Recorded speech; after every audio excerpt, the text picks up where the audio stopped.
అమ్మా, కనీసం కనీసం ఎవడో దిక్కులేని బిడ్డ నాకు దొరికాడని అమ్మా నీ పెద్దలకు చెప్పి నీ స్థైర్యం ఇచ్చి లాలించి ఉంటే అమ్మా నా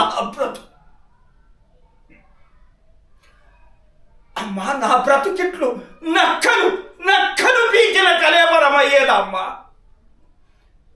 అమ్మా, సుయోధనుడే లేకపోతే, నా రారాజే లేకపోతే, నా ప్రత్యక్ష దైవమే లేకపోతే ఈనాడి కర్ణుడిలా నీ ముందు నిలబడి మాట్లాడేవాడా అమ్మ?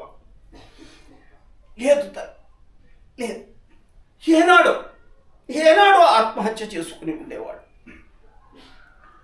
అమ్మా, రాజ్యం అతనిదైనా రాచరికం నాదిగా కనుసన్నల కౌరవ సామ్రాజ్యాన్ని ఏలమని మకుటం లేని మహాధికారాన్ని నా మస్తకాన ఉంచిన మాననీయుడమ్మా నా సుయోధనుడు.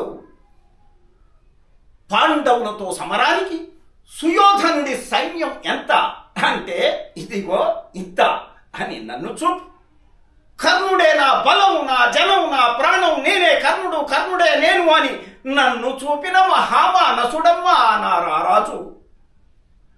అమ్మ, ఒక సుయోధన చక్రవర్తి కౌరవ సామ్రాట్టు ఈ సూతునితో చెలిమి చేయ అది చూసిన ఈ లోకులంతా అవ్వ, అంతటి సుయోధన చక్రవర్తికి ఈ సూతునితో మైత్రియా అవ్వ అవ్వ అని సోచ్యాలు పోతుంటే ధూర్తుడు కాడు రా సూతుడైనా కాని అని నన్ను చూపి